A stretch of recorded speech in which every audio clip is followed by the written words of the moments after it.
Bueno, gracias a ustedes por la invitación.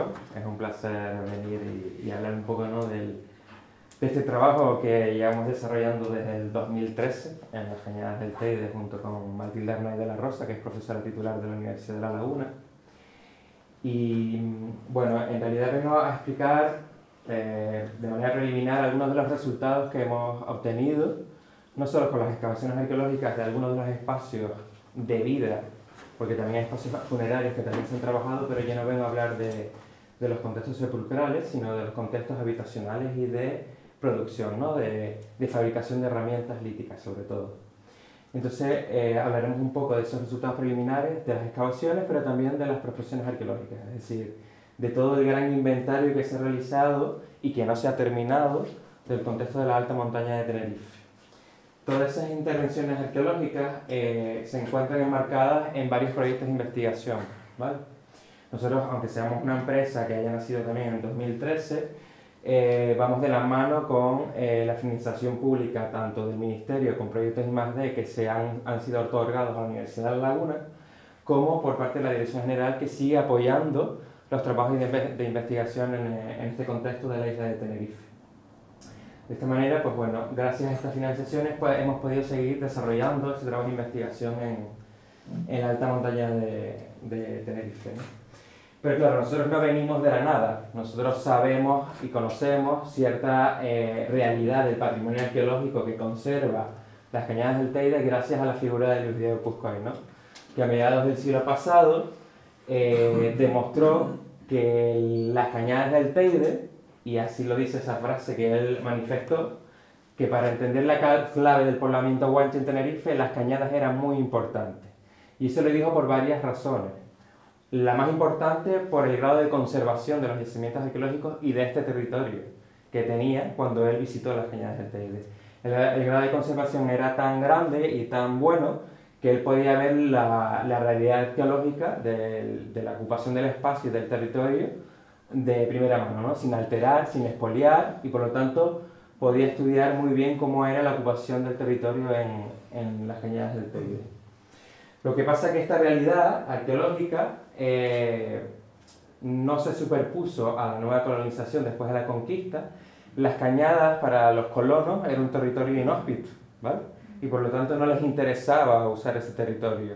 De hecho, ya en los documentos de repartimiento de tierra, en las datas, se repartían las tierras más fértiles, ¿no?, a los colonos, y ahí no aparece en esa relación de tierras ni se nombra la alta montaña de Tenerife, porque no interesaba para la agricultura. Por lo tanto, hay un vacío de información escrita para saber lo que pasaba en las Cañadas del Teide hasta bien entrado el siglo XIX, ¿vale?, que empieza a explotarse otra vez las cañadas para la captación de recursos que ya luego veremos con actividades tradicionales.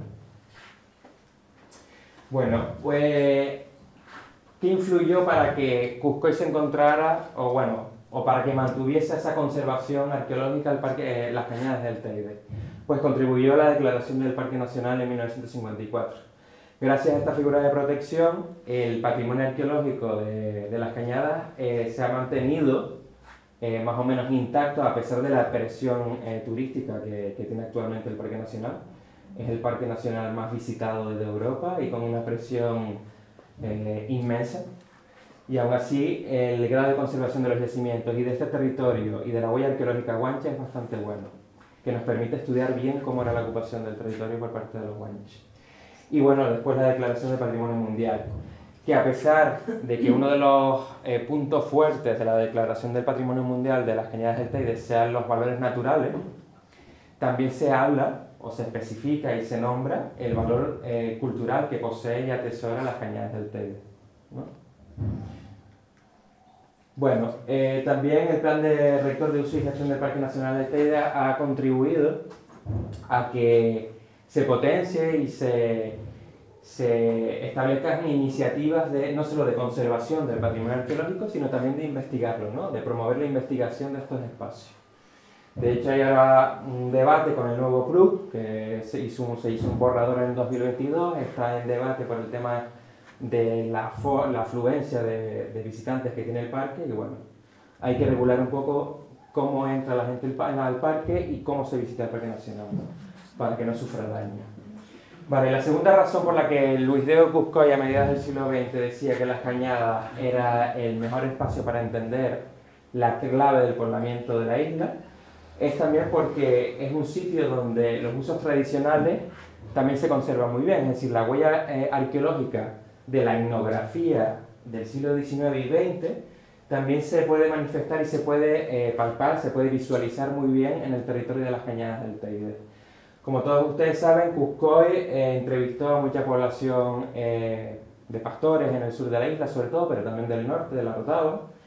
Y gracias a esas entrevistas que hizo él, ese trabajo etnográfico y esa información oral que pudo recabar, él pudo entender que las cañadas tenían un significado muy fuerte para los pastores en el siglo XIX y a mediados del siglo XX. En el sentido de que la transhumancia que hacían los pastores con el ganado, el espacio de las cañadas era muy importante para el intercambio de ganado y para que el ganado pudiera pastar en época estival. ¿Vale? Estas son las actividades tradicionales que podemos a día de hoy incluso encontrar las huellas arqueológicas de estas actividades, como el carboneo, el arriero, ¿no? El transporte de mercancías del sur de la isla al norte, se pasaba por las cañadas del Teide, la actividad pastoril. Incluso hemos identificado caminos antiguos de época guanche que se siguieron reutilizando en el siglo XIX para comunicarse entre las mismas zonas del sur y del norte. ¿Vale? Bueno, como les decía, la figura del pastor que entrevistó a Luis de Cuscoy en el siglo pasado fue clave para él realizar toda una interpretación sobre el mundo guanche y sobre todo en el contexto de las cañadas del Teide, ¿no? Él elabora este plano de los mencellatos de la isla de Tenerife. Él lo elabora en 1968 a raíz de esa investigación que hace etnográfica con las entrevistas a los pastores, y él establece que como el uso que hace el pastor de las cañadas en ese momento es un uso más o menos comunal, pues él extrapola esa visión que tiene de los pastores del 19 y del 20 al mundo guanche. ¿Vale? Por lo tanto, para Luis de Cuscoy, las cañadas del Teide eran un territorio comunal donde la principal actividad que hacían los guanches era el pastoreo. ¿Vale? ¿Qué pasa? Que con las nuevas investigaciones y excavaciones que estamos realizando, nos estamos dando cuenta que en realidad no era el pastoreo la actividad principal o la única actividad que realizaban los guanches en las cañadas del Teide. Y tampoco tenemos muy claro de que fuera un espacio comunal. Probablemente existiera la propiedad privada en estos espacios de las cañadas del Teide. Vale, y la tercera causa de por qué Cuscoy decía que las cañadas eran el territorio de la isla donde se podía entender y explicar mejor y estudiar el poblamiento guanche, era por la riqueza arqueológica que atesora, ¿no? Y a raíz de visualizar una serie de tipos de yacimientos diferentes. Hay bastantes contextos sepulcrales, de carácter individual, o de pequeños grupos de individuos, de 4, 5, 6, el máximo son 8 en una misma cueva, pero también localizó dos grandes necrópolis en las cañadas del Teide, en el llano de Maja y en el Salitre, la cueva del Salitre.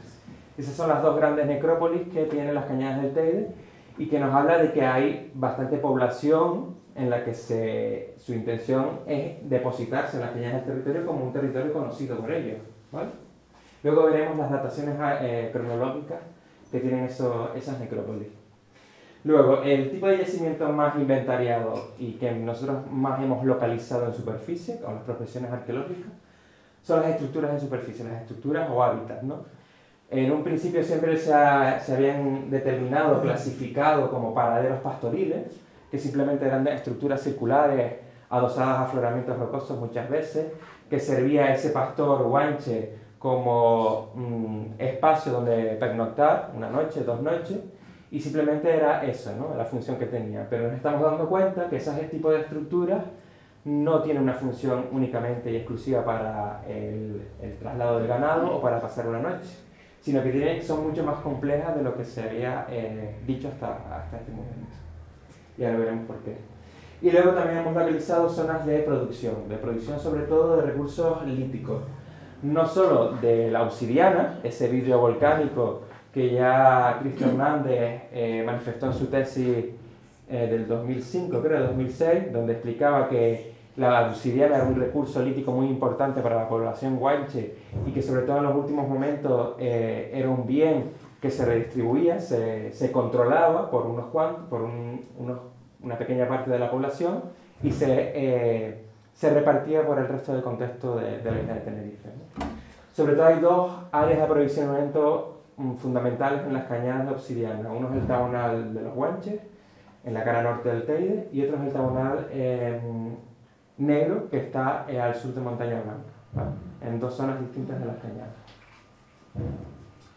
Vale, estas son las cronologías, es decir, desde cuándo los Guanches ocuparon este territorio o empezaron a transitar por este territorio, ¿no?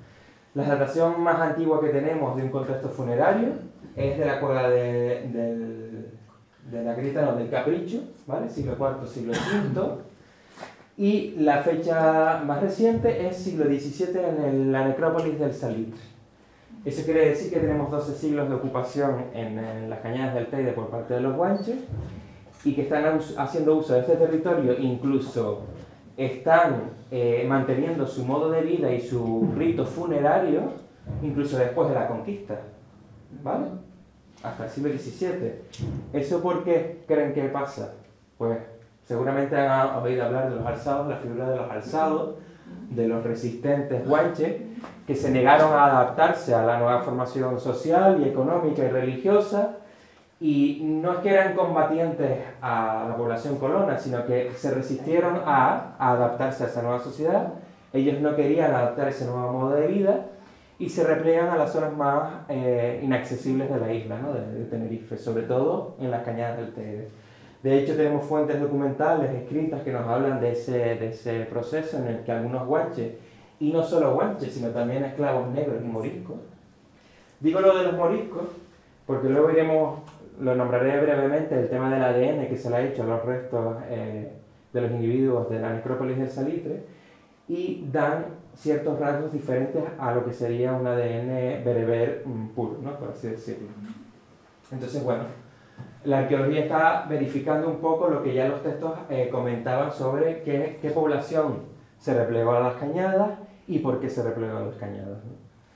Incluso los textos hablan de que era población peligrosa, que robaba ganado, que en los caminos asaltaban a la gente, etc. Sin embargo, esta gente lo tuvo que pasar bastante mal porque las cañadas es un territorio inhóspito, difícil donde vivir, los recursos son escasos, sobre todo los hídricos, y donde no se puede cultivar. Por lo tanto, la recolección y el frío. Importante. ¿Qué te estás hablando? Y el frío, y el calor. Y el calor. Sí, los extremos, que es eso, más o menos. Sí, las quemaduras ahí son complicadas. Y bueno, ¿qué espacios ocupaban dentro de este gran territorio, ¿no? De las cañadas del Teide, de la alta montaña de Tenerife? Si se dan cuenta, hay grandes concentraciones de puntos verdes, que serían cabañas o estructuras de superficie, esas estructuras circulares. Y claro, la localización de esas estructuras se localizan sobre todo en zonas de fácil acceso, donde hay caminos ya trazados por parte de la población guanche, e incluso en las zonas donde el recurso acuífero, el agua, es más accesible, ¿no? Desde la pared del circo de las cañadas o en los llanos de endorreicos, donde cuando nieva se almacena el agua en superficie porque es impermeable el suelo y se forman esos pequeños lagos en las cañadas, no sé si han visto alguna foto. Pues, sobre todo las concentraciones de estructuras se localizan en estas zonas, ¿vale?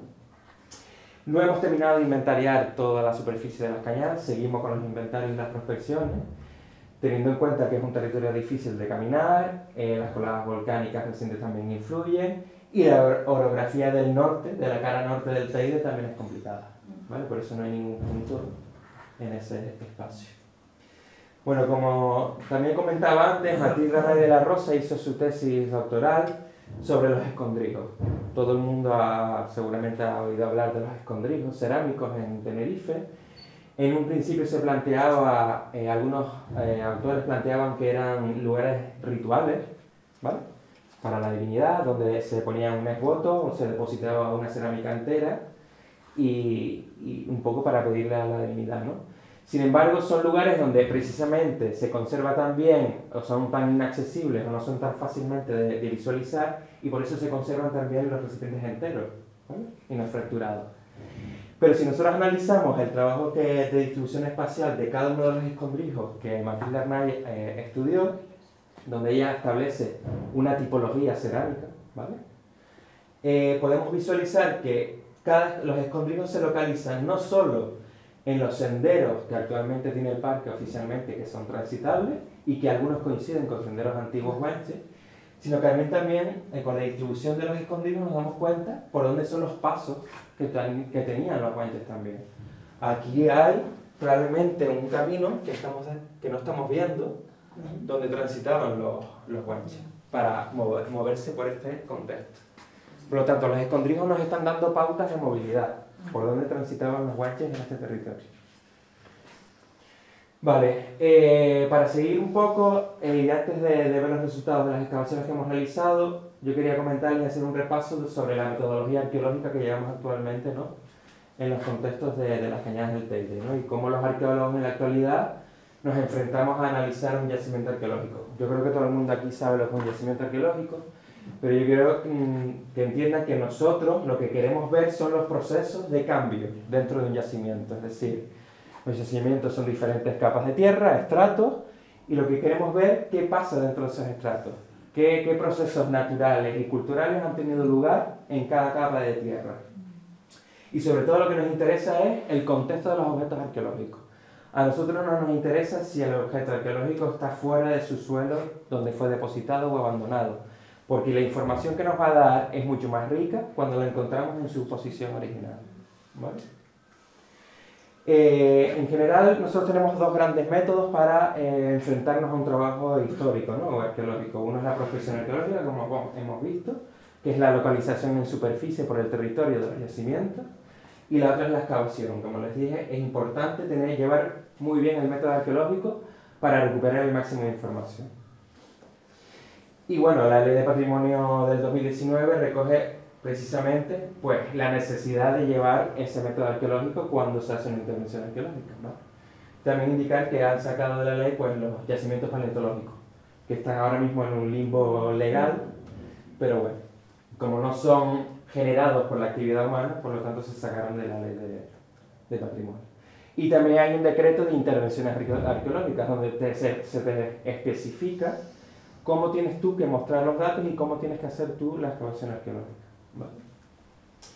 Bueno, digo de todo esto porque a pesar de que las fuentes históricas escritas son una fuente de información que podemos volver a leer, volver a analizar, volver a interpretar de otra manera según van pasando los años, ¿no?, con las fuentes arqueológicas no pasa eso. Nosotros cuando excavamos un yacimiento en realidad lo que estamos es destruyendo el yacimiento. Y por lo tanto tenemos que hacer un buen registro de cada suelo de ocupación que estamos analizando, ¿vale? Bueno, esto es incidir un poco en lo mismo y incidir también de que se trata de trabajos que son multidisciplinares. Yo soy historiador y arqueólogo, igual que Rosa, pero también nos nutrimos del trabajo y de la investigación de biólogos, de arquitectos, etc. Entonces, bueno, para recuperar ese máximo de información de los yacimientos arqueológicos. Y por eso, para enfrentarnos a un estudio de un contexto, y por qué no decirlo, de un yacimiento tan grande como las Cañadas del Teide, porque es un yacimiento, al fin y al cabo, de 189 kilómetros cuadrados, tenemos que contar con toda la información posible y analizar todo lo que está en nuestra mano. Sobre todo para entender esa visión que queremos quitarnos de la cabeza de un territorio plano, es decir, esa distribución de puntos que teníamos en el contexto de las Cañadas del Teide no es contemporáneo. Hay diferencias en la cronología, ¿no? Tenemos que intentar separar y entender la evolución de este territorio. Porque claro, yo tengo todas estas estructuras y todos estos escondrijos y todas estas cuevas de enterramiento, pero yo no sé si todo esto estuvo funcionando a la misma vez. A lo mejor hay espacios que estuvieron funcionando en el siglo V, otros espacios estuvieron funcionando en el siglo XVI, pero nosotros lo estamos viendo todo en el mismo momento. Entonces, nosotros queremos intentar hacer más excavaciones arqueológicas para intentar establecer esa diacronía en la evolución del territorio de las Cañadas del Teide, ¿vale? Bueno, y para entender un poco esa evolución del territorio, tenemos que entender qué ha pasado con ese territorio con el paso del tiempo, ¿no? Es un contexto difícil. Es un contexto volcánico, donde incluso los guanches vivieron varias erupciones volcánicas durante toda su trayectoria, ¿no?, en la isla. Y por lo tanto es un territorio que ha ido cambiando con el paso del tiempo. Entonces, hay espacios donde discurren coladas volcánicas, donde probablemente existieron o no yacimientos arqueológicos, y los guanches ocuparon esa colada por encima, ¿no? Por lo tanto, sabemos que anterior a esa etapa, a esa fecha de la erupción volcánica, no tenemos esa información de si las cañadas fue ocupada en ese territorio, ¿no? Ven aquí la complejidad de las erupciones volcánicas que ha tenido las cañadas del Teide durante casi 2000 años. Incluso los guanches vivieron la última erupción que da forma al pico del Teide, siglo X, siglo XI. Por lo tanto, es un territorio cambiante que los guanches fueron utilizando y aprovechando según su conveniencia, ¿no? Y evitando el peligro de cruzar, ya lo hemos visto en La Palma, de cruzar espacios donde hay coladas recientes y que por lo tanto no pueden transitar por esa zona de las cañadas. Digo lo de aprovechando porque el recurso lítico, la piedra, es un recurso vital, así como el agua es para la subsistencia, la piedra también es muy importante. Por lo tanto, en realidad las erupciones volcánicas son una oportunidad, porque pueden generar nuevo material lítico. Puede ser obsidiana o puede ser basalto vacuolar, como vamos a ver ahora, ¿vale? Bueno, incidir un poco en lo de las prospecciones arqueológicas, que en realidad también es una herramienta que se usa para la gestión del ordenamiento del territorio, ¿no? Lo digo porque en las cañadas se ha intentado hacer locuras, como hoteles, había una gasolinera, se quitó el trazado de las carreteras, abrir nuevas pistas, se ha prohibido, etc., ¿no? Y bueno, con esa herramienta de la prospección arqueológica podemos tener un control de la densidad de yacimientos que posee este rico espacio. Y como les decía, nosotros hemos ido realizando, el equipo de Matilde y nosotros desde el 2013, cada año, cuando hay financiación, seguir con los inventarios arqueológicos, y no solo de los contextos aborígenes, sino que nosotros cada vez que salimos a campo en las cañadas del Teide, ya que es un territorio súper difícil de transitar, aprovechamos y georreferenciamos, localizamos cualquier evidencia antrópica, es decir, si hay una carbonera, también la registramos, porque es una evidencia de la actividad humana que ha tenido este territorio en la isla de Tenerife, ¿vale? Entonces hacemos una carta arqueológica y una carta etnográfica para entender la evolución del territorio. Eso lo hacemos a través de fichas de registro como esta que hemos diseñado y con una base de datos donde explicamos el estado de conservación del yacimiento, qué tipo de yacimiento es, hacemos un buen registro fotográfico y analizamos las necesidades de actuación sobre ese yacimiento, ¿vale? Para obtener esos planos del territorio, de análisis espacial, para nosotros poder dar una explicación e interpretación histórica del uso de las cañadas del Teide.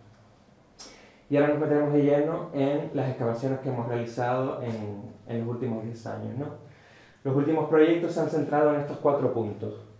En realizar excavaciones arqueológicas con metodología actualizada. La última, o la única excavación arqueológica, salvo lo que hizo Cuscoy, que en realidad no se pueden considerar excavaciones arqueológicas, fue una excavación que realizó la doctora Bertila Galván Santos de la Universidad de La Laguna en una estructura en el Valle de Chafarí, en Las Cañadas, que se hizo en los años 90. Después de eso no se ha excavado más en Las Cañadas. La siguiente excavación la hicimos nosotros en 2013 con Matilde Aznar, ¿vale? Entonces era necesario excavar algún yacimiento de Las Cañadas para entender la evolución de este territorio. Luego estudiar las canteras de molinos que hemos localizado en Las Cañadas, hemos localizado hasta 3 canteras de molinos, gracias a esa labor de prospección arqueológica. Y por eso decía que Las Cañadas no es un territorio únicamente para el pastoreo, es un territorio donde los guanches también iban a producir muelas de molino, ¿vale? Y luego obtener nuevas dataciones para entender esa evolución diacrónica y analizar los contextos funerarios, ¿no? El ADN, los isótopos, etc. Nosotros nos centramos sobre todo en las estructuras de superficie, que como les comentaba son el tipo de yacimiento más numeroso de Las Cañadas, y que entendíamos que no todas las estructuras eran iguales, habían de diferente tamaño, habían de diferente morfología, ovales, circulares, adosadas a afloramientos rocosos o a coladas, exentas, con muros más altos o menos altos. Entonces queríamos establecer una categoría, ¿no?, de estructuras. Entonces empezamos a identificar algunas de las estructuras que queríamos excavar en varios puntos de las cañadas, sobre todo porque Cuscoy, lo que les decía, él hablaba de que el poblamiento de las cañadas es un poblamiento estacional, entroncado simplemente a la movilidad de los pastores, no había asentamientos estables, no había un poblado como los de las medianías, que él determinaba, ¿no? Y que el asentamiento era pues en la época estival, ¿no? Ellos no pasaban largas temporadas en las cañadas. Lógicamente, uno de los motivos probablemente era el frío, ¿vale? Pero claro, nosotros con esas nuevas excavaciones nos estamos dando cuenta de que tenemos que revisar ese modelo que planteaba Cuscoy para los años 50 del siglo pasado, ¿no? Nosotros nos vamos a centrar en el tipo de arquitectura de estas estructuras, de estas construcciones, las actividades que se hacían dentro de las estructuras y entender que no es solo para una función del pastoreo, sino que están relacionadas con otras actividades, esas estructuras. Este es el primer contexto del que voy a hablarles, del contexto de Chasogo. Es un conjunto arqueológico de 6 estructuras, ¿vale? Aquí ven una ortofoto realizada con dron y pueden ver dónde se ubica cada una de las estructuras. Y la articulación de los asentamientos en las cañadas mayormente funcionan de esta manera. Se trata de una estructura principal de mayores dimensiones, de 10 metros de diámetro más o menos, y alrededor de esa estructura otra serie de estructuras más pequeñas, ¿vale? Esta estructura se conservaba muy bien, si se dan cuenta está un poco en la periferia de lo que sería el Peneparque, no está dentro de lo que serían las cañadas del Teide. Y bueno, también aplicamos como novedad las técnicas de registro tridimensional, por primera vez en este tipo de yacimientos en la isla de Tenerife.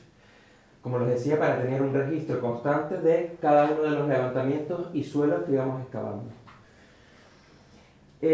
Nosotros nos damos cuenta de que en el interior de la estructura de Chasogo, de la estructura más grande, encontramos hasta 3 fuegos, estructuras de combustión. Una principal, circular, en el centro, con un depósito de cenizas enorme, y otras 2 pequeñas alrededor de esa estructura, ¿vale?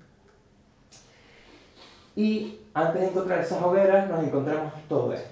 Estos son piedras de la unidad del muro, ¿no?, de la construcción, y si se fijan hay piedras que están derretidas. ¿Lo ven? Nosotros no entendíamos por qué estaban las piedras derretidas. Suponíamos que era por un incendio. O que se quemó parte de la estructura que era efímero o hecho con madera o elementos vegetales. Vale.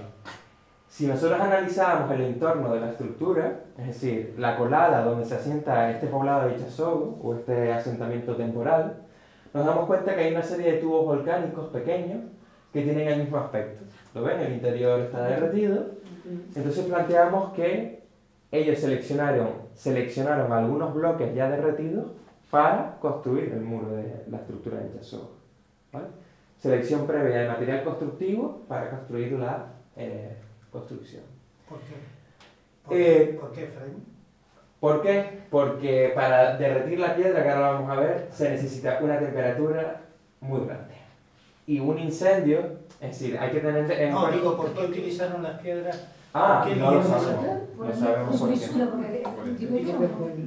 Nosotros planteamos que es una cuestión más estética que... Ese es uno de los planteamientos. Hay diferentes tipos de piedras. Ese quemado se sabe que es humano. Claro, tenemos que entender también el entorno, es decir, el entorno ha cambiado. Esta parte se repobló en los años 50 con pino canario. El pinar sería mucho más disperso en la época guanche, en esta época, y no llegaría tan alto. Entonces, un incendio del pinar de época aborigen no podía afectar tan directamente a esta estructura, para que incluso derritiera la piedra, ¿vale? Nosotros, con este debate científico e histórico, también contamos con vulcanólogos como Vicente Soler o Constantino Criado, geógrafos, para analizar la colada volcánica que ellos incluso también aprovecharon para construir esta construcción, ¿no? La colada es la del volcán de Chío, tiene 3.000 años esa colada, y claro, si entendemos que tiene 3.000 años, la colada no es que sea muy antigua para el espacio que ocuparon los aborígenes de las cañadas, ¿no? Por lo tanto, el aspecto de la colada también tendría que ser más o menos reciente, cuando los guanches la vieron. Vale, nosotros hicimos una experimentación. Cogimos piedra de la colada, del volcán de Chío, la empezamos a derretir, porque esto es lo que nos aparece en el yacimiento también. Ya no solo en el muro, sino en los suelos de excavación. Nos aparecen gotas. ¿Ven? Como si cogiéramos un palo de chupete y lo derritiéramos con el mechero. Pues nosotros comprobamos estas temperaturas, hay que alcanzar estas temperaturas para derretir la pumita 900, el piroclasto de la colada 800. Es una locura de temperatura, sobre todo en un contexto que no es un horno cerrado, que se puede alcanzar mucho más rápido y fácil, ¿no? Sí es verdad que la madera de pino, el pino y la tea es muy combustible, alcanza temperaturas altas, pero se disipa muy rápido también a esa temperatura. ¿Vale? Bueno, nosotros teníamos que buscar referencias a nivel arqueológico e histórico de una realidad parecida a esta, y la única realidad parecida es un horno de brea. Los hornos de brea, después de la conquista, hacen uso también de este tipo de combustible, de pino canario, incluso llegan a alcanzar temperaturas superiores a los 600 grados. Es verdad que el contexto es diferente, es un muro mucho más alto, más concentrado, y es verdad que no siempre derrite las paredes de los hornos. ¿Ven aquí en la pared del horno? Lo que se adhiere es la brea, pero no se derrite la piedra. ¿Vale? Esto es un tocón de madera que apareció también en el yacimiento del Chascomún en el interior, carbonizado, de pino. Vale, cuando nosotros quitamos todo el derrumbe del muro y de la construcción que forma esta estructura, empezamos a ver los primeros suelos y localizamos esa estructura, esa hoguera en el centro, pero también localizamos ese tocón de madera de pino sin carbonizar. Y aparece ahí en la entrada. Y nosotros lo interpretamos no como combustible para las hogueras, sino como es un pilar del techo de la construcción, ¿vale? Esto es la primera vez que se evidencia en un yacimiento de Tenerife, después de la excavación de Guargacho que hizo Cuscoy en los años 70. Y que si alguno de ustedes ha leído esa excavación de Guargacho de Cuscoy, él no interpreta lo que encuentra, que son hornillos, que son piedras y dentro carbones, como tocones. Lo interpreta como pequeñas hogueritas, como ritual. La primera interpretación que él hace es un contexto ritual, el de Guargacho, y está en el sur de la isla, ¿no? Cerca de la costa. Y aparece una hoguera muy parecida a esta también en el centro. Lo que no aparece es un muro perimetral. Claro, él, si analizamos las fotos de Guargacho, él también encuentra un tocón, pero no lo interpreta como un pilar de la construcción, lo interpreta como una hoguerita, ¿vale? Por lo tanto... ¿Eso se encontró en superficie? No, esto se lo encontramos después de retirar el derrumbe y empezando a excavar los suelos del abandono de la estructura, ¿vale? Y apareció ahí en la entrada. ¿Ven que la entrada tiene como una antesala? Sí. Vale, ese muro se añadió a posteriori y el tocón apareció ahí. El otro tocón carbonizado apareció un poquito más allá, en línea recta, ¿vale? No se conserva tan bien como este. Y es pino, ¿vale? Bueno, también queríamos saber un poco y comprobar la estacionalidad de la ocupación de estos yacimientos, de estas estructuras, que nosotros llamamos estructuras de hábitat, porque tienen un contexto habitacional en el sentido de, no sé si dormirían allí o no, pero si están cocinando, están haciendo actividades diarias, ¿no? Y hicimos esta distribución también vertical de los materiales. Para nosotros es muy importante hacer un análisis espacial de los objetos arqueológicos dentro de la cabaña. Y si se dan cuenta, uno de los hogares tiene forma de cubeta. Y también comprobamos que excavando hay un momento de abandono. Primero es la ocupación con las 3 hogueras, se abandona la estructura y luego se vuelve a ocupar la cabaña, pero ya no están funcionando las hogueras. ¿Vale? Y luego veremos en qué cronologías estamos hablando y cuándo pasa esto. Una de esas hogueras está al lado de la principal y está en esa cubeta. Y en la cubeta es donde aparece incluso piedra derretida. Por lo tanto, ya no solo hay piedra derretida sobre el muro, quizás por el incendio de la techumbre, sino también hay piedra derretida resultado de la temperatura que alcanzan las hogueras dentro. ¿Va? Imagínense. Incluso apareció una cerámica derretida ahí dentro de las hogueras. Vale. Los últimos niveles, es decir, el nivel de abandono de la estructura. Estamos en el siglo XVII. Esta ocupación está hasta el siglo XVII, de esta cabaña. Por lo tanto, los huestes que están haciendo uso de esta cabaña en Chasogo, la última ocupación no están haciendo fuego, no están cocinando, pero sí están ocupando la estructura que incluso ya está algo derrumbada. ¿Vale? Serían los últimos que quedaban resistentes y que no querían bajar a las medianías. Y la primera ocupación que se hace de esta estructura con el uso de los fuegos es la datación que tenemos, es siglo III. ¿Vale? Este es el planteamiento que nosotros hacemos de la techumbre, a grandes rasgos. ¿Vale? ¿Por qué hacemos este planteamiento? Porque a pesar de que solo se conserva uno de los tocones, que es el primero, nos aparecen restos de carbones concentrados como indicio de que se quemaron los otros dos pilares, ¿vale? En esa posición. Por lo tanto, es una cobertura parcial, no cubren toda la estructura, y menos cuando tienes 3 hogueras en un espacio reducido, que es complicado de que no se te queme el techo con 3 hogueras.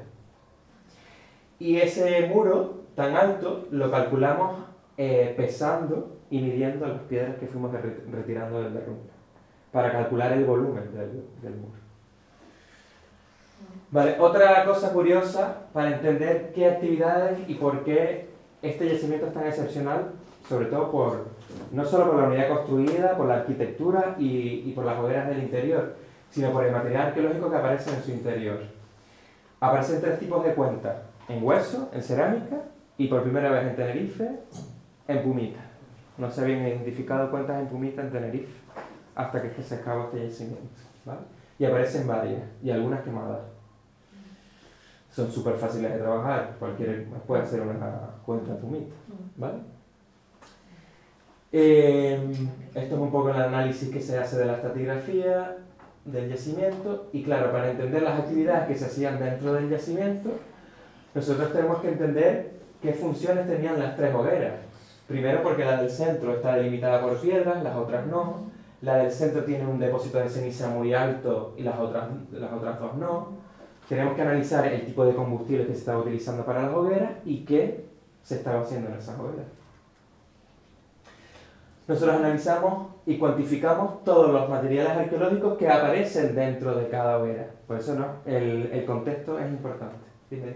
¿Y son hogueras o solo depósitos de ceniza? No, son hogueras. Son hogueras. Porque aquí identificamos varias capas de ceniza, es decir, suelo quemado, carbones, ceniza, y vuelven a encender encima y se aparece suelo quemado, carbón, ceniza. Hay 2 encendidos aquí, por eso en la matriz, por eso señalé la matriz, ¿vale? En esa distribución de los suelos se puede ver bien la superposición de los encendidos de la hoguera, ¿vale? Lo que pasa es que este está en cubeta, este es plano, el de arriba, incluso la tierra en este yacimiento es picón, rofe. Y en la hoguera de arriba, en la plana, el rofe estaba en naranja, de la temperatura que alcanzó la hoguera, ¿vale?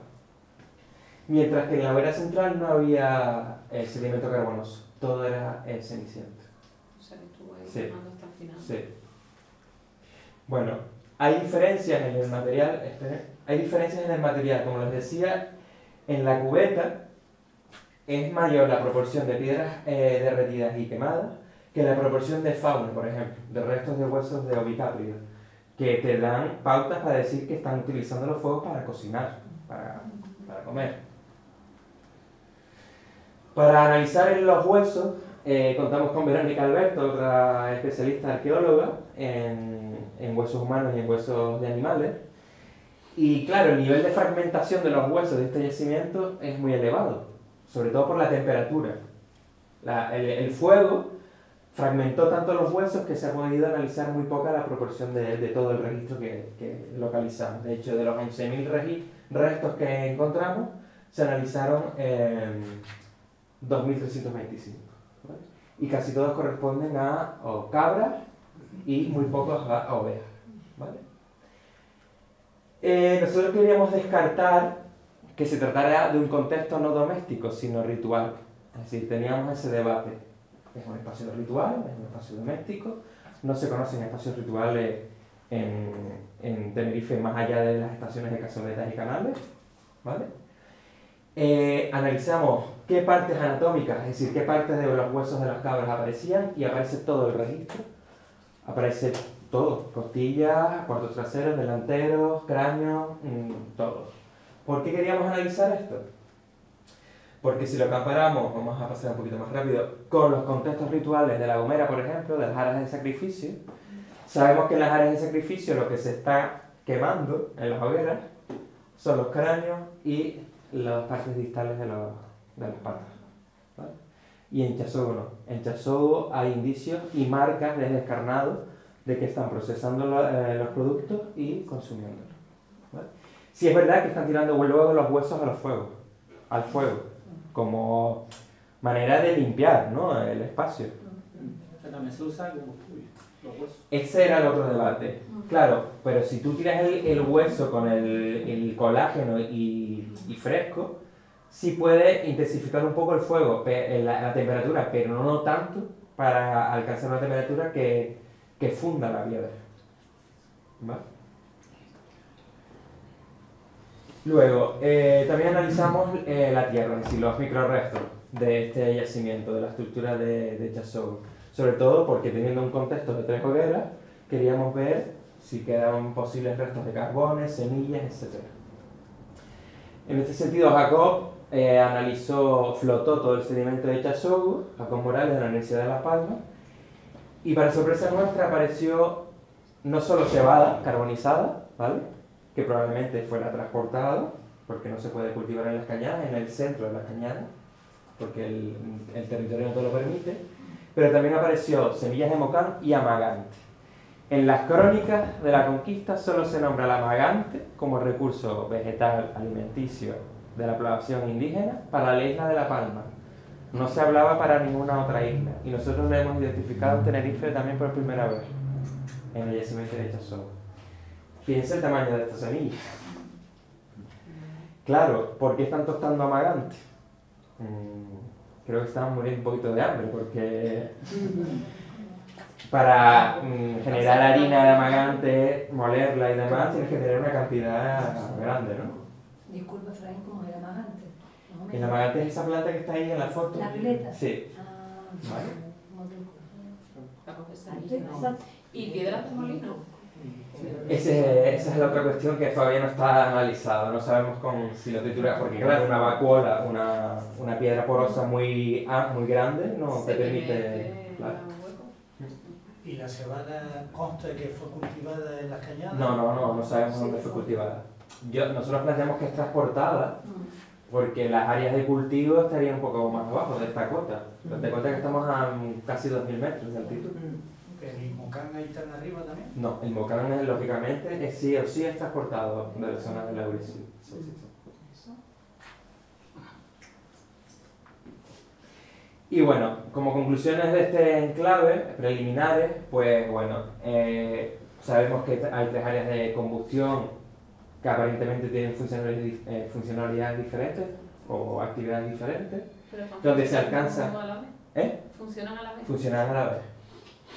Con altas temperaturas, en una de ellas, sobre todo en la cubeta, donde se derrite la piedra, evidenciamos la arquitectura, cómo era la arquitectura de estas construcciones, que también se evidencia en la costa, en ese poblado de Huargacho que acabó Cuscay en los años 70, y también evidencia otra cosa con las dataciones que hemos obtenido. Nosotros hemos podido datar una madera y 2 semillas, ¿vale? Y nos dio esa cronología, siglo XIII, siglo XVII, como les decía.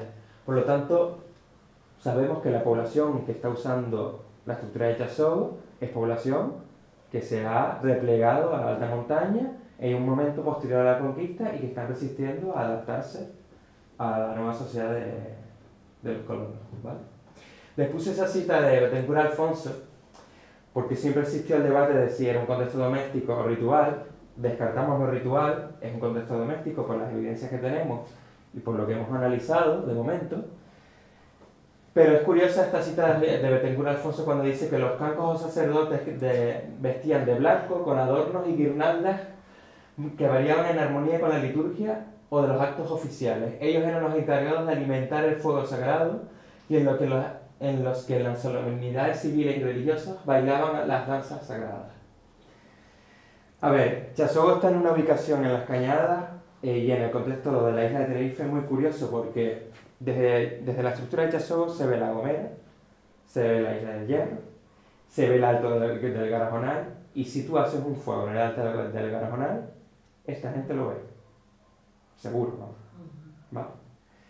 Entonces, claro, tenemos esta cita de Betancourt Alfonso, que bueno, hay que cogerla como un dato de una fuente escrita, pero si lo comparamos y lo contrastamos con el dato arqueológico del yacimiento, bueno, no sabemos quién estaba ahí, para qué se estaban haciendo esas actividades culinarias dentro del yacimiento de Chasogo, pero sí es verdad que tiene unos elementos arqueológicos excepcionales que hasta ahora no se habían identificado, como esas cuentas en pumitas, por ejemplo. También aparece malacofauna trabajada. Entonces, eso no quiere decir que en otro yacimiento no aparezcan cuentas en pumitas. Dense cuenta que la realidad de la investigación arqueológica en Tenerife no está tan avanzada como en Gran Canaria, por ejemplo, donde se han excavado más contextos de yacimientos, más cabañas, más casas. Entonces, hasta que no se empiece a trabajar más contextos en la isla de Tenerife y podamos comparar estructuras, no podemos saber si esto es excepcional o no, este registro arqueológico me refiero. ¿Vale? ¿La cerámica es toda aborigen? Sí.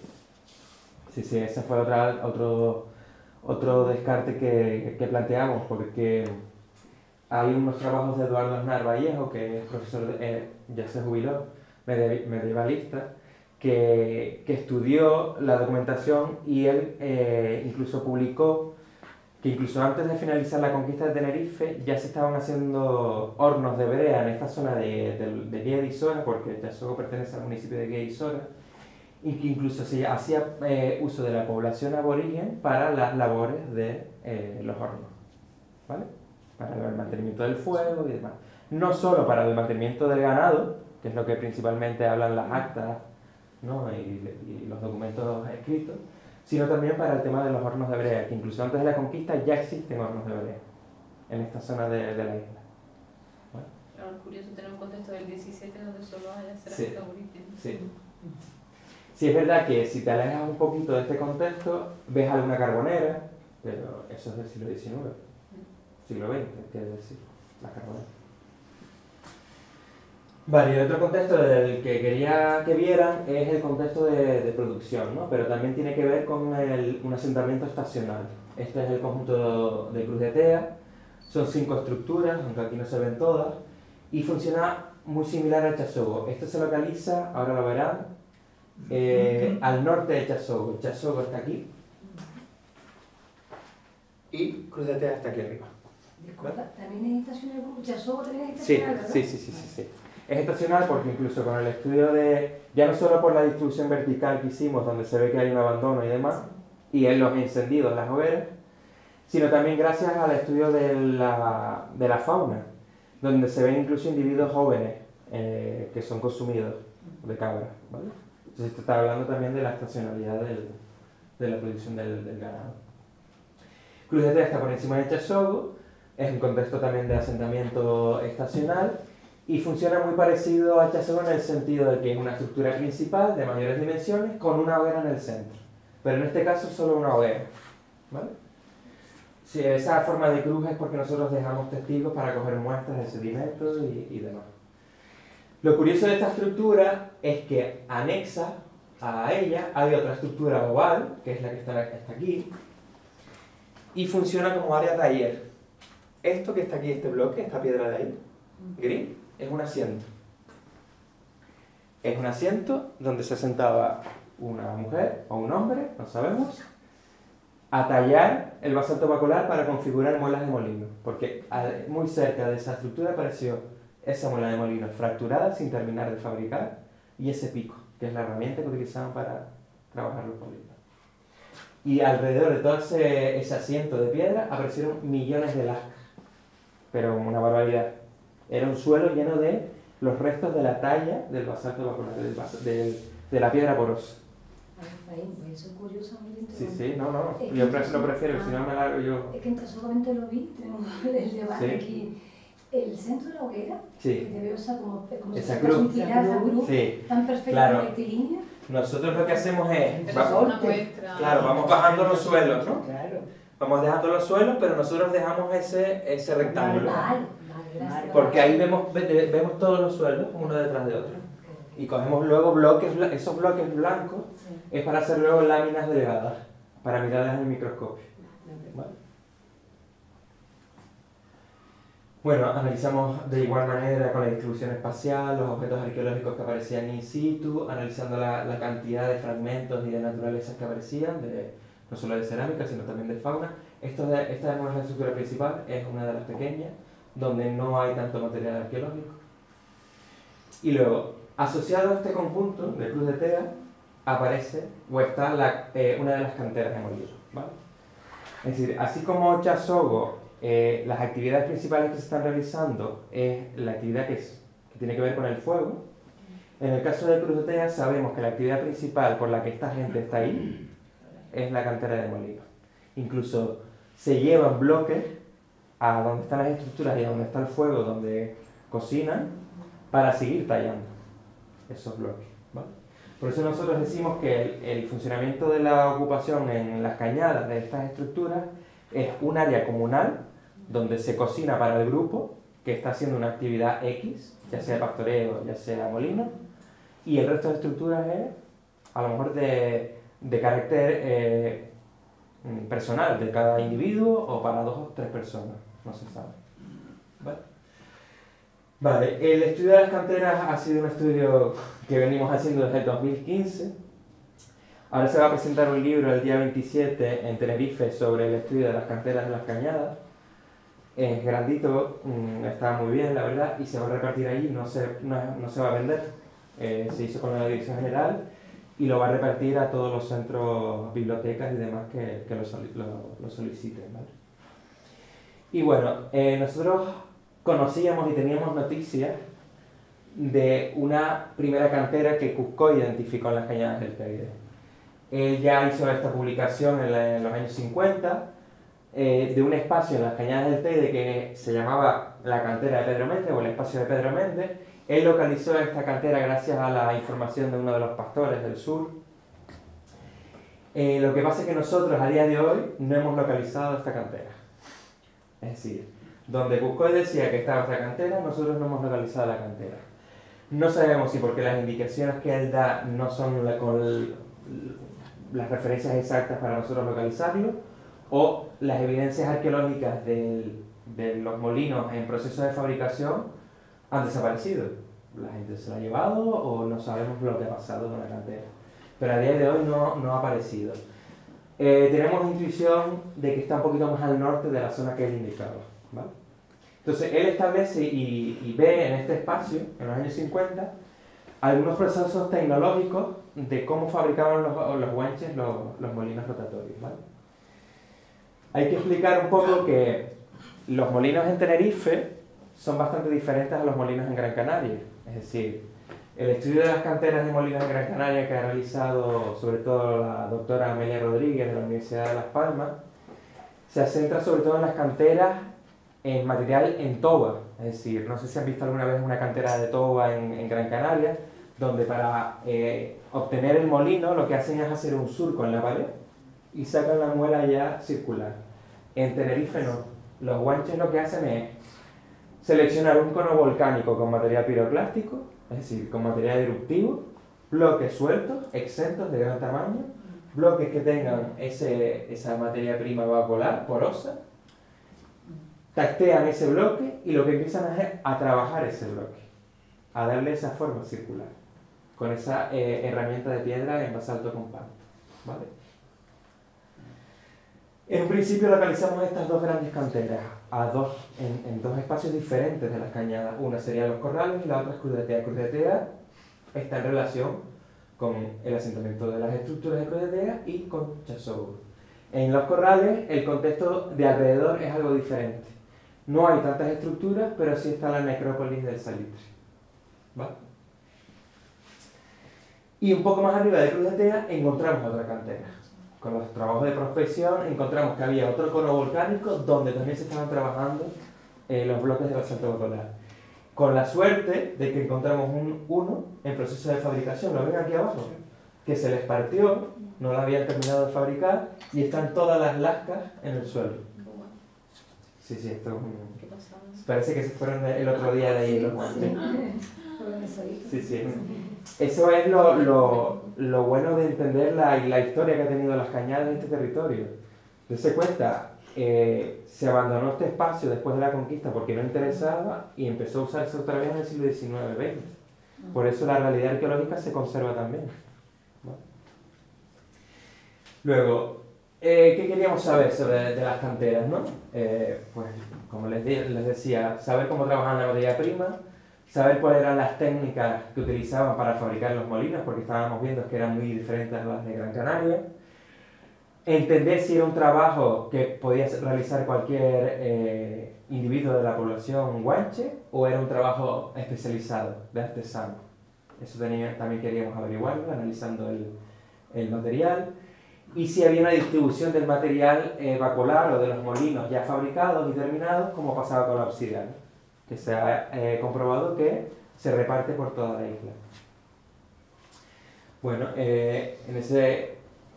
con esas preguntas empezamos a estudiar cada una de las canteras. Como es un espacio tan grande, nuestro objetivo era estudiar el material in situ, no llevarnos el material al laboratorio ni a la oficina, si acaso alguna de las piezas para intentar entender cómo era el sistema de fabricación de los molinos, pero lo ideal era registrar cada molino en proceso de fabricación en el sitio, con una coordenada espacial, medirlo y hacer una ficha que nosotros elaboramos para eso, ¿no? Y también nos dimos cuenta, analizando el territorio, que los guanches elegían unos espacios concretos para trabajar los molinos. Es decir, está la cantera, el área de captación, que es el cono volcánico, que es esa mancha azul, y en las fotos el cono, la montaña. Seleccionaban el bloque, pero luego se lo llevaban en un afloramiento rocoso que actuaba de taller, de área de talla. Incluso levantaban muretes, ¿vale? Para protegerse. Lo mismo pasa en Lomo de Chío. Funciona exactamente igual. Afloramiento rocoso, murete y área de talla. ¿Vale? Aquí pueden ver molinos en proceso de fabricación, incluso la herramienta abandonada en el sitio después de que se les partiera.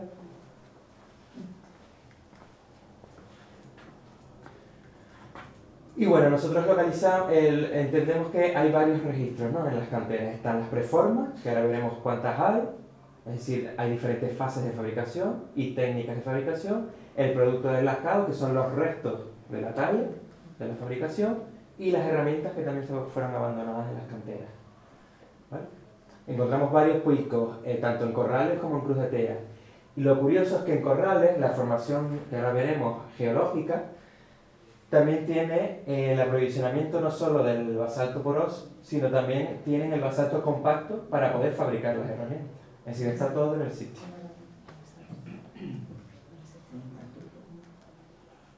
Esta fue una ficha de registro que nosotros ideamos en el proyecto de investigación para analizar pues, todas las características que podía tener un fragmento de muela que estarían fabricando, ¿no?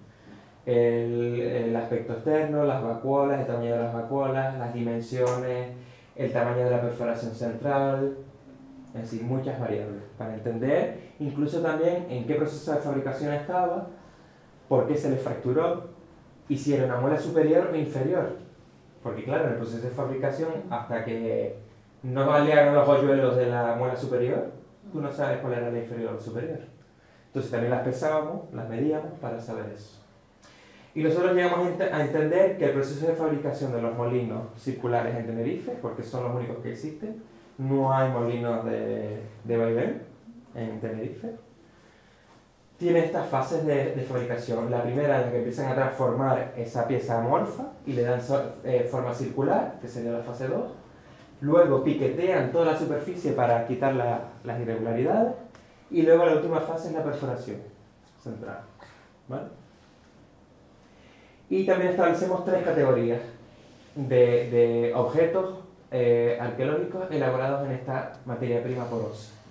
Los molinos que están acabados y usados, que sabemos que están usados porque en la cara activa de las muelas está ese lustro, ¿vale? Brillante. los fragmentos que se les rompían y que a veces utilizaban esos fragmentos como material poroso, como material abrasivo, para trabajar pieles, madera, etc. Y la categoría 3, que son los fragmentos bacolares o piezas bacolares que están en proceso de fabricación y que fueron abandonados por alguna razón, ¿vale? Como les decía, analizando la distribución espacial de todos estos objetos arqueológicos, nos damos cuenta de que están seleccionando bloques y trabajándolos en los talleres cerca de la cantera, pero también se están llevando bloques al conjunto de estructuras de Cruz de Tea. El asentamiento de Cruz de Tea está aquí, las construcciones y el área cocina, por así decirlo también, el hoguer, donde están cocinando está aquí, y la cantera está aquí. Es decir, hay una relación en el espacio de que la gente que está trabajando en la cantera es la gente que está en Cruz de Tea, en las estructuras, ¿vale? Por lo tanto, esa visión del pastoreo, de las cañadas, del gran campo de pastoreo y ya está, no. Tenemos que cambiar esa percepción de este espacio de alta montaña, ¿vale? Lo mismo hicimos con Lomo de Chío, pasa lo mismo, tenemos diferentes fases de los molinos en proceso de fabricación, lo que pasa es que no hay estructuras arriba, habitacionales. Y con Montaña Corrales hay algunas diferencias. Son varios conos volcánicos que forman una gran olla en el centro y es espectacular porque así como en Cruz de Tea todo el material está disperso por la ladera del cono volcánico, en Corrales todo se concentra en la olla y hay un suelo lleno, tú vas pisando el suelo de la olla y son lascas y molinos, lascas y molinos. Es un suelo arqueológico, no es un suelo natural. Este suelo no es natural, todo lo que ven ahí es producto de gente trabajando en la piedra, ¿vale? Bueno, también quisimos ir un poquito más allá en el estudio de las canteras y de este tipo de bien, ¿no?, arqueológico que en realidad es la imagen del mundo aborigen, ¿no? El molino Guanche se ve en todas las portadas de muchos libros desde hace un montón de tiempo. Lo que quisimos hacer era porque habían conos volcánicos en las cañadas, que era del mismo material, poroso, pero no eran canteras. ¿Por qué? Porque solo hay 2 o 3 sitios donde hay canteras, cuando hay también material poroso por otras zonas de las colas de las cañadas.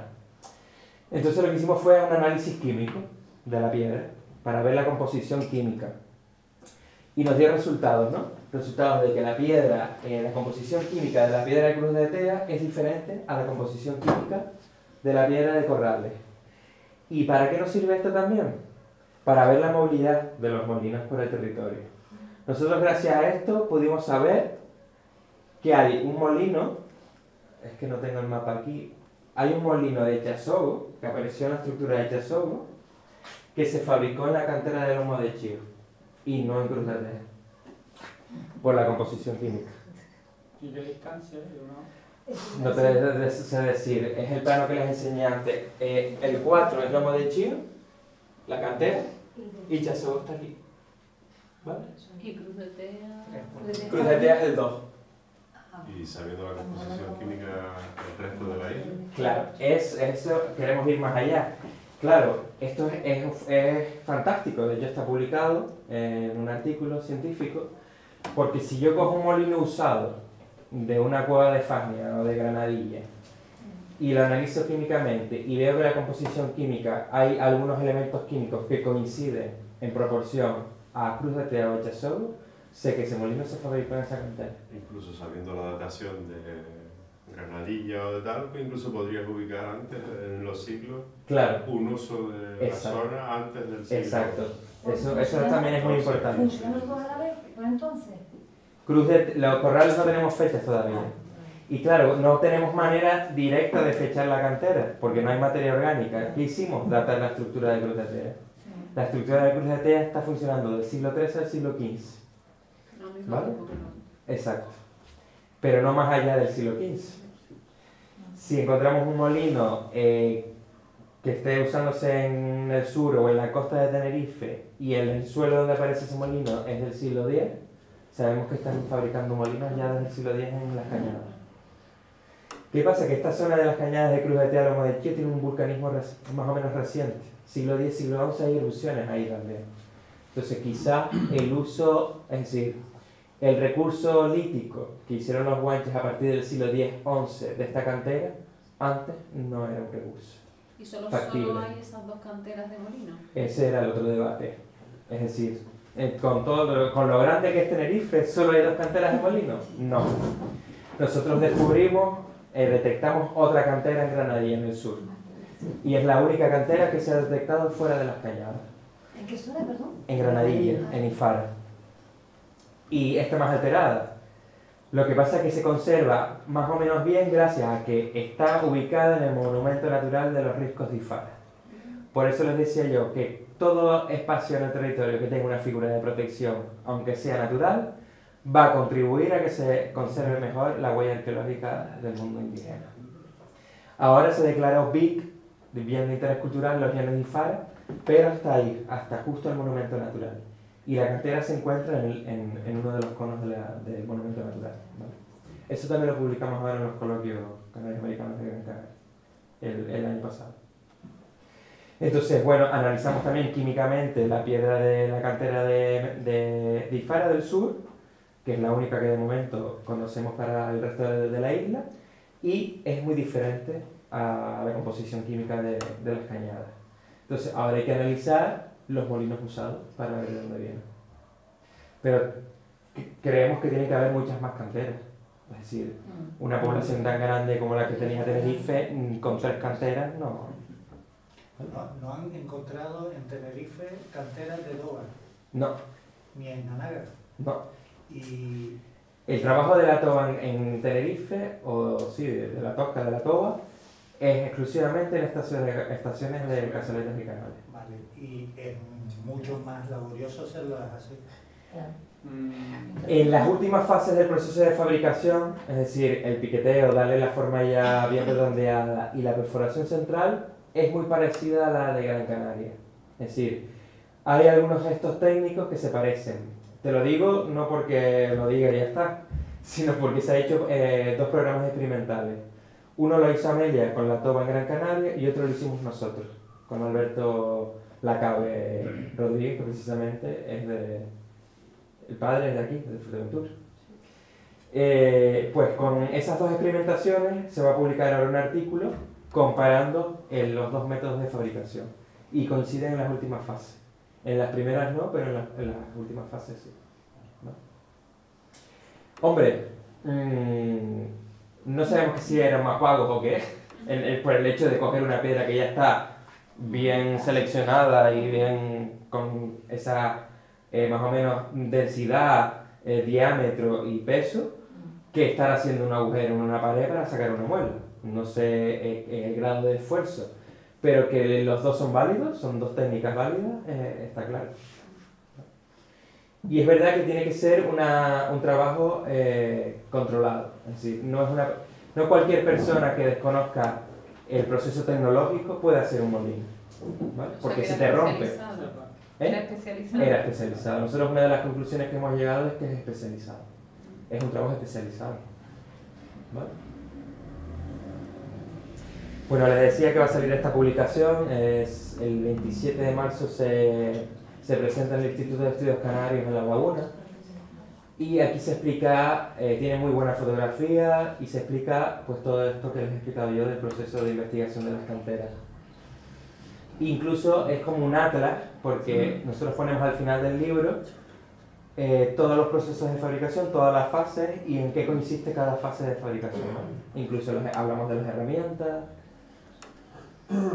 Y bueno, un poco de las reflexiones finales que nosotros obtenemos de este trabajo de las canteras, pues un poco lo de la movilidad por el territorio, ¿no? De la fabricación de este bien que era muy necesario para el día a día.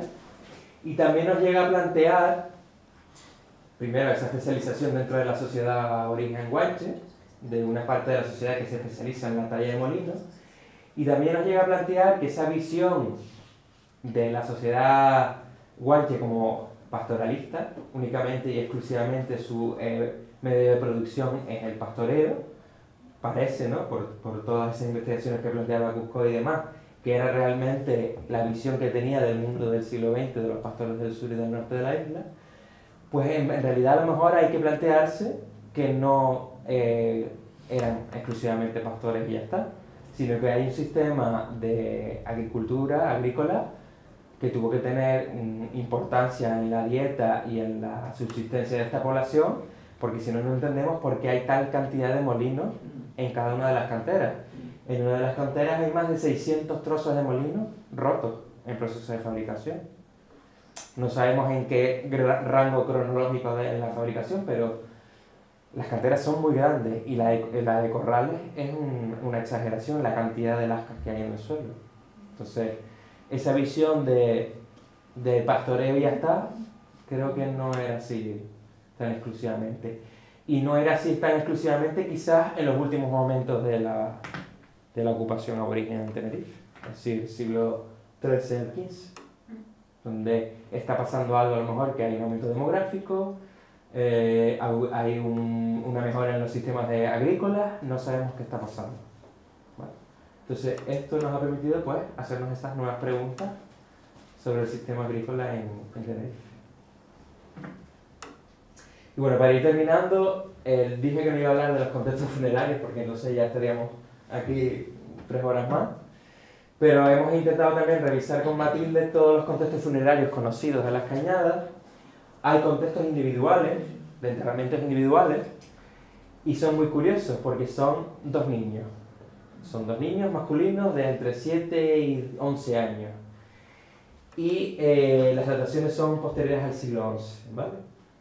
Y están en lugares que no están muy cercanos a lo que serían los contextos donde están estas estructuras o concentraciones de estructuras, sino un poquito más alejados.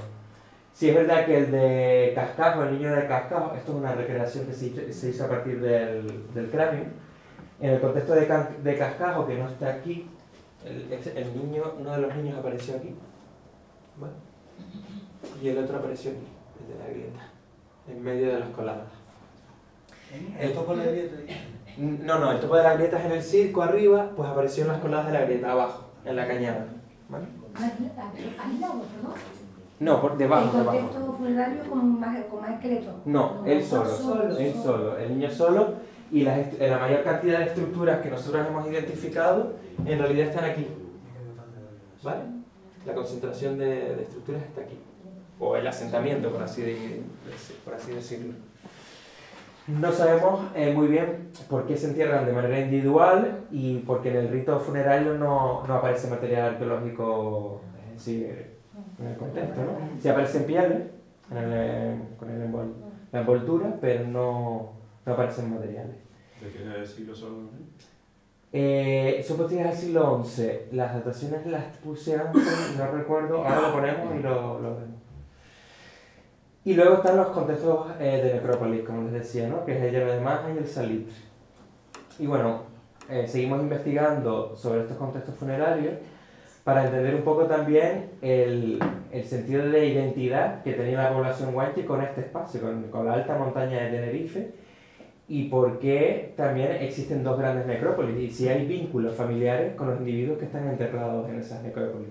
Eso es otro trabajo que queda por hacer, ¿no? Con el ADN. Nosotros hemos revisado cada una de las cuevas porque estas cuevas fueron visitadas por Cuscoy y investigadas por Cuscoy. De hecho, Cuscoy sacó bastantes individuos del Llano de Marja y del Salitre, de las 2 grandes necrópolis, pero nosotros hemos vuelto a las necrópolis a entrar con el permiso pertinente y la autorización pertinente, con la sorpresa de que hemos localizado más restos. Y localizamos una niña, casi recién nacida, por así decirlo, y sé que es una niña porque se le hizo el ADN. Eso es un trabajo de investigación que está haciendo Selene Caraballo, que ya está publicada ese estudio, y estamos viendo que está subiendo, y es del siglo XI la datación, estamos viendo que está subiendo población no solo masculina por el tema del trabajo del pastoreo, sino también femenina, están subiendo unidades familiares, incluso probablemente embarazadas, porque probablemente dio a luz en las cañadas esta mujer. ¿Vale? Son espacios colectivos. Son espacios colectivos. Y van desde el 11, o sea, son del 11 al 17. ¿Y la práctica funeraria y el ritual? ¿Hay alguna diferencia entre la del 11 y la del 17? No, date cuenta que no se han datado todos los restos humanos que sacó Cuscoy, no se han datado todos. Claro, y también en Cusco a lo mejor no analizó La posición estratigráfica. Sí, es verdad que el cuerpo. En el llano además hay dos alturas en la cueva porque es como una gran chimenea, tiene una abertura arriba y otra lateral. Y sí es verdad que en la parte de abajo había muchos cuerpos de individuos adultos y en la de arriba habían menos, en el andén de arriba. Y la niña esta estaba metida en una grietita de la pared. Pero no estaba, estaba esqueletizada, no estaba en posición anatómica, estaban los huesos dispersos y no tenía ni envoltura de pieles, ni conservaba piel, ni pelo. El resto sí. El resto de individuos infantiles que hemos localizado, sí. El niño de la grieta y el niño de... ¿Y los del salitre? Los del salitre sí han conservado piel, envolturas e incluso madera, que eran los soportes de las yacijas para colocar los muertos. ¿Vale? ¿Cuántos individuos hubo en el salitre se calcula más o menos? Está en la publicación de Cuscoy, en el llano de Maja no me acuerdo cuántos eran, pero yo creo que entre 30 y 40 individuos, y el salitre son menos, porque es una fisura más angosta. El llano de Maja es mucho más amplio, y el salitre tienes que, de hecho es muy complicado entrar ahora porque se está derrumbando, sí. Es peligroso, la del salitre. ¿Esa del salitre, la que se ve? ¿La que da que son doradas? El salitre es esto. Esta, ¿verdad? Vale. Esto, sí. Que ven, hay hachones para alumbrarse también, para cuando entraban. Y qué curioso que en el 17 siguen usando toda la Esa práctica, cueva. no solo el mismo sitio. Sí. Y la necrópolis siempre tuvo volcánico. No hay túmulos. La necrópolis, en este caso del salitre, no es un tubo volcánico, es una fisura de la colada. Sí, pero aprovechaban la. Y en el caso de Llano de Maja sí parece un tubo volcánico porque es como una burbuja dentro de la colada. ¿Y estructuras tumulares hay? No, Así como Nagaete, como en No. Marpey también. Ni No, fosa, nada. ni no se ha sombra, localizado nunca una estructura O sea, tumular en Tenerife. Derramamiento de superficie, nada. Eso también está por estudiar. No sabemos cuál es la evolución del rito funerario en Tenerife. Es decir, si es igual desde el siglo IV, III hasta el siglo XVII o variantes. Lo mismo pasa con las construcciones. ¿Desde cuándo están haciendo esos techos? Porque ahora tenemos 3 casos, que es la foto del principio que les puse, que ese es el otro caso. Pero no tenemos más casos, no sabemos, y las dataciones que tenemos para esos casos son tardías, son del siglo XIII en adelante. ¿Por qué no empiezan a hacer techos en esas construcciones que encima tienen hogueras? Es que hay muchas cuestiones a resolver. Y ahora que dices lo de los techos, tenía pensado preguntar más. Techos como las casas que hay aquí, de las casas hondas, que las piedras encajan así unas con otras. No, ¿Son techos cobertura vegetal Efímero. o con piel? efímero, sí. Bueno, esto para ir terminando, el orden lógico, ¿no?, de lo que tenemos que hacer para llegar aquí, a estar con ustedes y explicarles todo esto, ¿no? Pues un poco el ordenamiento territorial que les decía, la investigación, la formación, la conservación de estos espacios, y más teniendo en cuenta que el territorio de las Cañadas es un territorio donde más población reside, en la isla de Tenerife, no solo por nuestra parte, sino desde fuera. Es una cantidad inmensa de gente por la que pasa por las Cañadas y que a veces no hace uso, el bien uso que había que hacer en este espacio, que es no salirse de los senderos, pasear libremente por las coladas, alterar el medio, etc.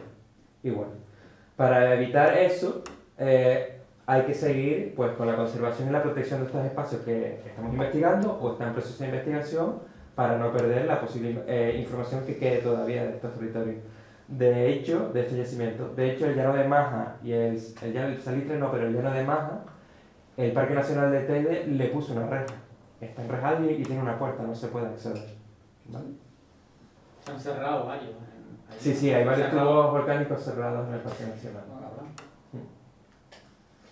Y luego, si quieren saber un poquito más o están aburridos y no me quieren ver más y demás, nosotros, con toda esta información de todo este programa de investigación que hemos desarrollado en 10 años, pues hicimos un documental que es Guanches Europeos en las Cañadas del Teide, está en internet, lo pueden buscar, está colgado en YouTube. Y ahí habla cada uno de los investigadores de cada una de sus parcelas y se habla de todos estos contextos arqueológicos de las cañadas. Y hicimos la publicación de este catálogo de una exposición itinerante que todavía existe, que realizábamos sobre el patrimonio arqueológico de las cañadas del Teide. Sobre todo porque vimos que había un déficit en la difusión del Parque Nacional, porque sí es verdad que el visitante conoce muy bien la fauna y la geología del patrimonio mundial de las cañadas del Teide, pero no conoce la realidad antrópica de las cañadas. Es decir, las cañadas es un territorio antropizado desde siempre. Ha tenido una realidad humana desde los primeros momentos que llegaron los guanches a Tenerife. Y la gente cuando llega a las cañadas cree que ese territorio es virgen, que por ese territorio no ha pasado nadie. Entonces, con esa idea nosotros montamos la exposición de Caminos Heredados, con la idea de explicar ese patrimonio arqueológico a través de los antiguos caminos guanches y explicarle a la gente de que las cañadas del Teide es un territorio que fue utilizado durante la época guanche y fue importante para ciertos momentos de la historia indígena de la isla de Tenerife. Y también hicimos una página web que también pueden visitar, que pueden ver todos los senderos oficiales del parque y algunas publicaciones que se han hecho y también están colgadas en la página web. Este catálogo ya no quedan ejemplares físicos, ¿vale? Pero lo pueden descargar de internet. Ustedes ponen Caminos Heredados en Gobierno de Canarias en internet y se lo descargan en PDF, ¿vale? Y está todo bien explicado e incluso más de lo que yo les he dicho. ¿Y esa exposición la están llevando por los coles? Claro, ahora esa exposición la tiene el programa Enseña del Patrimonio del Gobierno de Canarias. Y ahora nosotros tenemos un proyecto con el programa Enseña para llevar esta exposición itinerante por diferentes institutos de Tenerife, solo. Pero nosotros ya la hemos llevado al Hierro porque nos la pidieron en Valverde, y es verdad que solo ha salido al Hierro, no ha salido de Tenerife. ¿El centro educativo? No, en el Hierro fue en una sala en Valverde, fue el Cabildo. Pero vamos, que la pueden solicitar al programa Enseña y nosotros la traemos y damos una charla sobre la exposición, explicamos un poco el contenido de la exposición y luego visitamos un poco lo que sería la expo. También en la expo solemos poner unos maletines didácticos que nosotros diseñamos y hicimos para los institutos. Cada maletín es un rasgo de la cultura material, uno es de cerámica, otro es de los molinos, el otro es de obsidiana, el otro es de objetos ornamentales, o punzones, pieles. Entonces los chicos, y viene con una ficha de trabajo, entonces los chicos pueden trabajar con eso, con esos maletines. ¿Vale? Los maletines siempre dan... Poco a poco, Poco poco a poco. Me he quedado... Pues mira, la exposición se hizo gracias a la Dirección General, porque es verdad que ya del proyecto I+D no quedaba dinero y le dijimos a la Dirección General de que queríamos hacer esto para que los resultados de la investigación los conociera la gente. Y genial porque la exposición se inauguró en 2016 y todavía sigue por ahí. Qué guay. ¿Vale? Sí, nosotros no pensábamos, de hecho tuvimos que readaptar la exposición porque en un principio pensábamos que se iba a quedar de manera permanente en uno de los centros de interpretación del Parque Nacional, en el Laudal, el de Teleforo Bravo. Incluso hicimos el formato de paneles enormes adecuado al diseño del Teleforo Bravo, pero al final no se quedó ahí y tuvimos que readaptar los paneles a roller para poderlos transportar porque era inviable. Qué guay. Una pregunta que tengo, Efraín, que tiene que ver y no tiene que ver. Sí. Antes comentaste que la única excavación que se había hecho previo a esto era de Bertini. Jafarí, sí. ¿No hubo unas excavaciones buscando los desaparecidos de la guerra civil en las cañadas? No hubo excavaciones, hubo una prospección. Y uno de los motivos fue precisamente el Llano de Maja. Es decir, la cueva de la necrópolis del Llano de Maja. Mucha gente pensaba que esa cueva contenía restos de fusilados de la guerra civil. ¿Por qué? Porque miraban por el agujero de arriba de la cueva, que no puedes saltar porque te matas, y veían huesos. Y de hecho, cuando nosotros llegamos a la cueva, había claveles tirados, flores, porque la gente pensaba que allí estaban sus antepasados recientes de los fusilados de la guerra civil. Y en realidad no, allí no hay individuos de la guerra civil, allí solo hay individuos aborígenes. No es un contexto... Y solo se prospectó esa zona, sí, que yo sepa. Y los márgenes de la carretera también, cuando se abrió la carretera de la Colada Nueva de las Narices del Teide de la erupción del siglo XVIII, pensando que había algún muerto, pero no de esa época, sino de represaliado de la Guerra Civil. Pero tampoco se localizó hueso.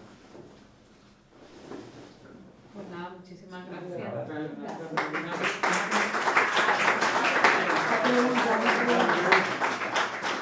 Bueno, felicitarle por el trabajo. Y después el tema de la cerámica, Sí. las que se han encontrado en esa zona. ¿Ustedes consideran que se han hecho, fabricado en la zona o fueron llevadas? Fueron llevadas. Otras se han encontrado, digamos, restos de cantidad de cerámica, posiblemente a lo mejor de un taller, de una cocción en la zona. Y después una tercera, ¿cómo se podría uno, digamos, cómo podríamos acceder a toda la aparte de la tipología? Te lo digo porque, bueno, con el tema de los ceros y alfareros que están trabajando hoy en día, hay una falta de información enorme, ¿no? Entonces, claro, están haciendo trabajos de piecitas o de dibujos o de fotografías de este tamaño. O sea, realmente habría que hacer público y divulgar por lo menos las tipologías, las formas y los tamaños aproximados, ¿no? Mira, aquí está en PDF en internet, está la clasificación que realizó Matilde Arnaiz de la Rosa de la tipología cerámica que ella localizó en las Cañadas, ¿no? Pero que se extrapoló al resto de la isla. Pero nosotros hicimos un catálogo de una colección donada al Gobierno de Canarias, que era la colección del catálogo de Ricardo Díaz, y son recipientes cerámicos enteros de las Cañadas del Teide, de diferentes tipologías. Tiene este formato, el libro, ¿eh? Y ahí se puede consultar diferentes tipos de recipientes. Eso no está, digamos, en PDF, se puede grabar. No está en PDF. Ese sí es verdad que no está en PDF. Este sí está en PDF, pero ese no está en PDF y además se hicieron pocos ejemplares. De hecho, se agotaron. No se vendía, se repartió en la presentación, pero ya no quedan ejemplares de ese. ¿Dónde puede estar? ¿Y el archivo del Cabildo? Porque si A lo mejor, no sé cómo lo repartió en la Dirección ¿Cómo se General. llama el libro? Colección, el catálogo de Ricardo Díaz. ¿Lo financió la Dirección Sí. General? Bueno, Pues la Dirección General, a lo mejor. Hombre, lo que se puede hacer es solicitar que en la Dirección General lo digitalice y lo cuelgue en PDF, ¿no? Sí. Nada, felicitarte por la charla, súper interesante. Bueno, no venía con muchas ganas, pero me sorprendió. Mira, comentaste al principio sobre la genética de las poblaciones que se encontraron allí, Sí. que por eso comentaste algo que si los moriscos, que si negros y demás. ¿Podrías añadir algo más? No, en realidad ese estudio estaba realizándolo Rosy Fregel de la Universidad de La Laguna, junto con Matilde y otros investigadores.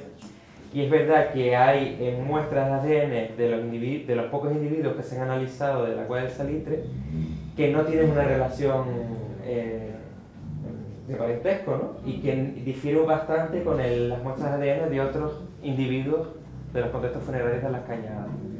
Pero claro, no sabemos de dónde proviene exactamente ese individuo. Entonces, una de las posibilidades, como vemos, ahora hay que datar a ese individuo, porque como hemos visto, en el salitre hay individuos enterrados hasta incluso del siglo XVII, y las fuentes escritas hablan de esclavos negros y moriscos que huyen a zonas inhóspitas o abruptas de la isla para huir, ¿no?, del color.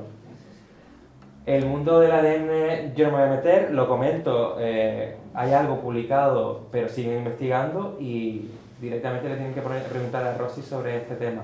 Pero vamos, que se está investigando sobre este tema porque es bastante interesante y un poco va en la línea esa de la realidad social y que tiene este espacio de Tenerife, de la alta montaña de Tenerife, después de la conquista, ¿no? Que sirve de refugio y de espacio de subsistencia no solo a la población guanche, sino a otros contingentes que eran considerados, ¿no?, de segunda o fuera del orden social. De hecho, hay una publicación de Checho ahora con un libro que salió de las fortalezas, ¿no? Las fortalezas. Ahí Sergio Bausel tiene un artículo en ese libro y comenta muy bien esta realidad.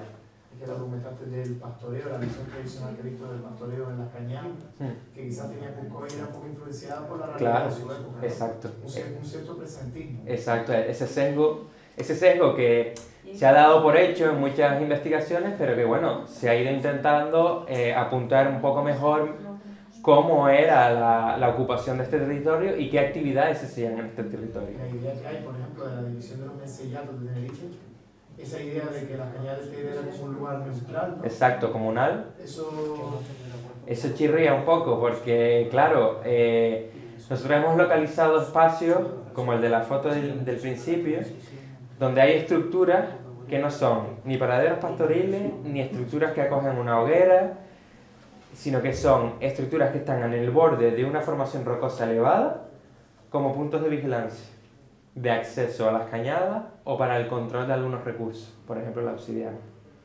Es nuestro planteamiento, ¿vale? Eso lo tenemos que publicar, no está publicado, está en proceso, pero es un territorio complejo, sobre todo cuando ya tienes una presión de una población externa en la costa desde el siglo XIV, que están capturando población indígena para llevárselas como esclavos. Hay una presión demográfica probablemente mayor en los momentos finales de la ocupación indígena a la conquista, y el territorio se complejiza, ¿no? Un poco, y la organización social y económica también.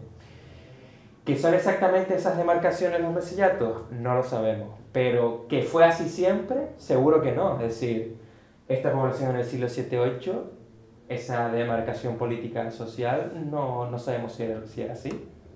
Sí, tenemos que intentar ver la diacronía, es decir, ver la evolución de esta población en el contexto insular. No nos podemos quedar en el siglo XV. Porque para entender el siglo XV tenemos que ver qué pasó antes. Y con respecto a lo de la losa, con Chasogo también llegamos a plantear que se tratara de un horno de losa, porque el número de fragmentos de cerámica en Chasogo también es muy elevado, pero es muy elevado. Y también aparecen un tipo de cerámica muy curioso, que son los platos esféricos punteados, ¿vale? Que es el logo de ProRed. El logo de ProRed es un plato, ¿vale? Muy característico, que se localizó en las cañadas. No sabemos para qué se están utilizando esos platos, y además a veces hay motivos diferentes en el interior. No solo son motivos posiblemente solares o astrales, sino que a veces hay motivos que no tienen un motivo solar, no sabemos muy bien qué son. Pero no solo aparecen en las cañadas este tipo de cerámico, también aparece en las cuevas de San Blas, en Candelaria, ha aparecido en yacimientos del sur, han aparecido en diferentes contextos. Entonces, sabemos que arcilla en las cañadas no hay para poder elaborar cerámica. Se transporta, se tiene que traer la arcilla para fabricar el recipiente. Que esté cocinando la cerámica elaborada en las cañadas, eso es otra cuestión. Pero no hemos localizado un horno. Es decir, se supone que los hornos son a cielo abierto. Exacto. Protegidos como Exacto. piedra. Pero nunca se ha excavado un contexto de ese tipo. ¿Vale? Sí es verdad que una de las pautas que podría indicar que se trata de un horno es encontrar alguna pieza de arcilla o de barro mezclada con desgrasante sin terminar de elaborar y cocida por accidente. Ese tipo de registro es muy complicado. Tiene que ser un sitio muy especializado y muy bien conservado, como una cantera, por ejemplo, para tú poder estudiar un contexto de cosas. Un guisadero donde guisaban la rosa sí puede ser un sitio donde te encuentres una cantidad de piezas enormes. Exacto. Y que te pueda decir, sí. bueno, pues, claro, el nivel de alteración por fuego de los fragmentos cerámicos que aparecen en Chasogo son post-deposicionales, es decir, son posteriores a la cocción. Por ese nivel de fuego que tienen las hogueras y por el incendio que tiene después la estructura. Entonces es complejo también. El fuego en Chasogo es un rollo excepcional, pero también es un problema a la hora de analizar el registro arqueológico. Porque te altera la evidencia, ¿no? de qué actividades se pudieron estar haciendo allí. Que tampoco estaría dentro de una casa, seguramente, ¿no? Sí, estaría del exterior, ¿no? Los hornos, claro. Que la forma debería ser como una cubeta también, es decir, probablemente si se encontrara... Claro, cuando vimos la No cubeta... necesariamente, porque el lanzamiento de información Ah, bueno, nuclear, también es Ya, se ponía la simplemente la losa y ponerla- tapando la Y lo tapaban con un Verdad. Estaría genial localizar un espacio así. Te digo, quedan muchas cosas por hacer en Tenerife. Yo sé que en Fuerteventura, pero en Tenerife quedan cosas por hacer. Y nosotros porque ahora nos hemos ido fuera de las cañadas gracias a que localizamos la cantera de Ifara. Claro, ahora al conocer bien las realidades que se conservan bien en las cañadas, podemos analizar mejor el territorio que está más transformado en medianías y costas de la isla de Tenerife. Claro, antes la gente prospectando no se iba a dar cuenta si había una lasca de basalto bocolar. Veía una piedra porosa, que a lo mejor no se le ve la talla tan fácilmente, y no se registraba. Entonces, claro, el registro también, dependiendo de lo que tú estés investigando. Exacto. O sacando de perspectiva. Exacto, ese es el problema, que se cierran perspectivas. Pues muy bien, Muchas gracias. muchas gracias Gracias. y gracias por venir. Bueno, gracias.